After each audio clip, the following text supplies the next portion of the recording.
We start with the Washington Redskins after a rough couple weeks that saw Kirk Cousins throw 3 interceptions and just 1 touchdown. Reports have said that multiple offensive players have been complaining about Cousins. Nate, I'll start with you on this. What's it like being part of a locker room that's starting to fracture a little bit, starting to splinter with this type of thing? That's the most divisive thing a locker room can go through, when players aren't happy with the starting quarterback.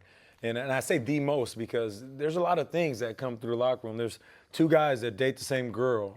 There's the fans that start calling you garbage, or even issues that you have with families. But if I can't get along as a receiver, as an offensive lineman, or even a defense that doesn't believe in the guy that's at the helm, because really the captain of every ship is the quarterback of the team.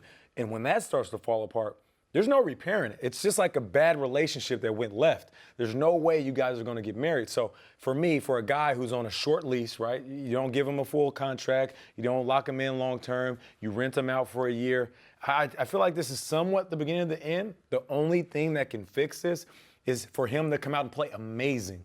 And I say amazing because if he plays average or plays a little bit above average, that relationship still isn't going to mend because of that. You're going to have to win not only the fans and the organization over, but these guys that have lost faith in you. Did Washington set this up a little bit by not giving him that longer contract? Does that say something to the team when they say when Washington makes the decision, you know what, we're not going to fully invest in this guy? Does that say something to the team to say, you know what, they're not as sold on him, so maybe we shouldn't be fully behind him either? 100%. You know, it's just like, you know, I like relationship, analogies because it always makes sense to me. It's just like dating a girl and you go to your friends and all 3 of you guys say, you know what, Nate, I don't like her. I don't like her. It's something. She's too tall. She's too short. She doesn't have a job. I don't like her. And then all of a sudden, I start questioning the woman I'm with. The same way with wide receivers. You look at the organization. They say, you know what? We're not going to invest in this quarterback long term. So now I'm starting to second guess the fact that I have faith in him. This is the second time your friends have come to you and complained about your girlfriend. Because they were coming to you about RG3 may just make bad decisions a couple of years ago. Yeah, you may be, or your friends might be overly sensitive. Right. Is it coincidence that they did the same thing to RG3 and now they're doing it to Cousins?